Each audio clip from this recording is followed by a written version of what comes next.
Ikawalong kabanata sa aklat ni Lucas. Pagkatapos nito, nilibot ni Jesus ang mga bayan at nayon sa paligid. Nangangaral siya at nagtuturo ng magandang balita tungkol sa kaharian ng Diyos. Kasama niya ang 12 at ilang babaeng pinagaling niya sa masasamang espiritu at sa kanilang mga karamdaman. Si Maria na tinatawag na Magdalena, mula sa kanya'y 7 demonyo ang pinalayas. Si Juana na asawa ni Kusa, nakatiwala ni Herodes. Si Susana at marami pang iba. Tinustusan ng mga ito mula sa sarili nilang ari-arian ang mga pangangailangan ni Jesus at ng kanyang mga alagad.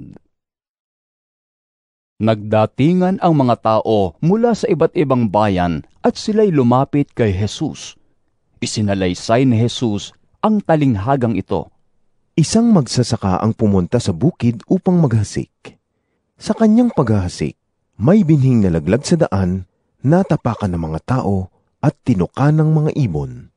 May binhi namang nalaglag sa batuhan at tumubo, ngunit agad na natuyo dahil sa kakulangan sa tubig. May nalaglag naman sa may damuhang matinik, at nang lumago ang mga damo, sinakal nito ang mga binhing tumubo roon. Mayroon namang binhing nalaglag sa matabang lupa. Ito'y sumibol, lumago at namunga ng tig-100. At pagkatapos ay sinabi niya ng malakas, "Makinig ang may pandinig!" Itinanong ng mga alagad kung ano ang kahulugan ng talinghagang ito.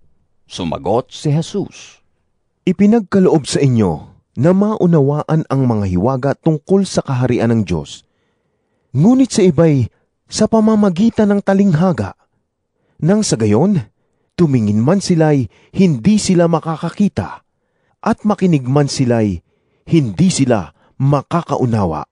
Ito ang kahulugan ng talinghaga. Ang binhi ay ang salita ng Diyos. Ang mga binhing nalaglag sa tabi ng daan ay ang mga taong nakikinig. Dumating ang dyablo at inalis nito ang salita mula sa puso ng mga nakikinig upang hindi sila manalig at maligtas. Ang mga nalaglag naman sa batuhan ay ang mga nakarinig ng salita at tumanggap nito ng may kagalakan. Ngunit hindi ito nag-ugat sa kanilang puso. Sandali lamang silang naniwala. Kaya't pagdating ng pagsubok, sila'y tumitiwalag. Ang mga nahasik naman sa may matitinik na damuhan ay ang mga nakinig sa salita ng Diyos. Ngunit nang tumagal, nadaig sila ng mga alalahanin sa buhay at ng pagkahumaling sa kayamanan at kalayawan. Dahil dito, hindi nahihinog ang kanilang mga bunga.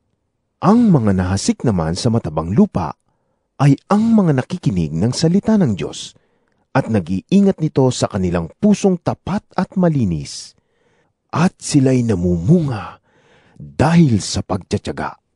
Walang taong nagsisindi ng ilaw at pagkatapos ay tinatakluban ng banga, o kaya'y itinatago sa ilalim ng higaan. Sa halip, inilalagay iyon sa talagang patungan upang magkaroon ng liwanag para sa mga pumapasok sa bahay. Walang natatago na di malalantad at walang lihim na di mabubunyag.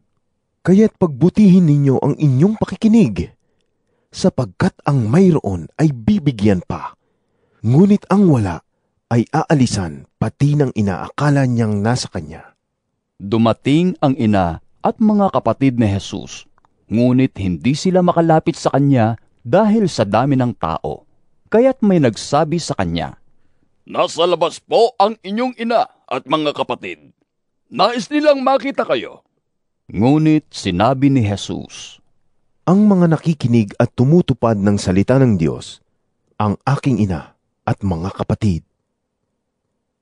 Isang araw, sumakay sa isang bangka si Jesus at ang kanyang mga alagad. Sinabi niya sa kanila, "Tumawid tayo sa ibayo." At ganoon nga ang ginawa nila. Nang sila ay naglalayag na, nakatulog si Jesus. Bumugso ang isang malakas na unos at ang bangka ay pinasok ng tubig, kaya't sila'y nanganib na lumubog. Nilapitan siya ng mga alagad at ginising. Panginoon! Panginoon! Mamamatay tayo! Sabi nila. Bumangon si Jesus at sinaway ang hangin at ang malalaking alon. Tumahimik ang mga ito at bumuti ang panahon. Pagkatapos, sinabi niya, Nasaan ang inyong pananampalataya? Ngunit sila'y natakot at namangha. Sinabi nila sa isa't isa, Sino kaya ito? Inuutusan niya pati ang hangin at ang tubig, at sinusunod naman siya ng mga ito. Dumaong sila sa lupain ng mga Heraseno, katapat ng Galilea sa kabilang ibayo ng lawa. Pagbaba ni Jesus sa bangka, sinalubong siya ng isang lalaking taga-roon na sinasapian ng mga demonyo. Matagal na itong hindi nagsusuot ng damit, ni ayaw ring tumira sa bahay, kundi sa mga kuwebang libingan na mamalagi. Nang makita si Jesus, ay nagsisisigaw ang lalaki. Nagpatira pa at sinabi ng malakas, Jesus, anak ng kataas-taasang Diyos, ano ang pakialam mo sa akin? Nakikiusap ako sa iyo. Huwag mo akong pahirapan.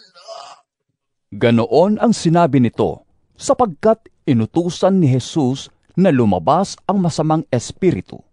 Madalas itong sinasapian ng masasamang espiritu, at kahit ito'y bantayan at tanikalaan ang paat kamay, pinaglalagot-lagot lamang nito ang mga iyon. Siya'y dinadala ng demonyo sa mga liblib na pook. Tinanong siya ni Jesus, Ano ang pangalan mo? Batalyon! Sagot niya, sapagkat marami ang demonyong pumasok sa kanya. Nagmakaawa kay Jesus ang mga demonyo na huwag silang itapon sa kalalimang walang hanggan. Samantala, may malaking kawan ng baboy na nagsisikain sa isang bundok na malapit doon.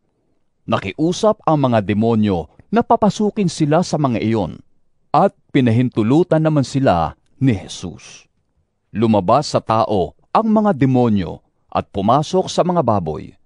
Ang kawan ay biglang tumakbo papunta sa bangin at tuloy-tuloy na nahulog sa lawa at nalunod. Nang makita ito ng mga tagapag-alaga ng mga baboy, tumakbo sila at ipinamalita ito sa bayan at sa mga nayon. Lumabas ang mga tao upang tingnan ang nangyari. Paglapit nila kay Jesus, nakita nila ang taong dating sinasapian ng mga demonyo. Nakaupo siya sa paanan ni Jesus. Nakadamit na at matino na ang isip. Sila'y lubhang natakot. Isinalaysay sa kanila ng mga nakakita kung paanong gumaling ang dating sinasapian ng mga demonyo. Kaya't nakiusap kay Jesus ang mga Heraseno na umalis na lamang siya sa kanilang lupain, sapagkat sila'y takot na takot. Kaya't sumakay siya sa bangka at umalis sa pook na iyon. Nakiusap kay Jesus ang taong inalisan ng mga demonyo na siya'y isama nito. Ngunit sinabi sa kanya ni Jesus, Umuwi ka na at ipamalita mo ang dakilang bagay na ginawa sa iyo ng Diyos. Umuwi nga ang lalaki at ipinamalita sa buong bayan ang ginawa sa kanya ni Jesus. Pagbalik ni Jesus, masaya siyang tinanggap ng mga tao, sapagkat siya'y hinihintay nila. Dumating noon ang isang lalaking nagngangalang Jairo, isang tagapamahala ng sinagoga. Nagpatira pa ito at nakiusap kay Jesus na sumama sa kanyang bahay, sapagkat ang kaisa-isa niyang anak na babae na maglalabindalawang taong gulang na ay naghihingalo. Habang naglalakad si Jesus papunta sa bahay ni Jairo, sinisiksik siya ng mga tao.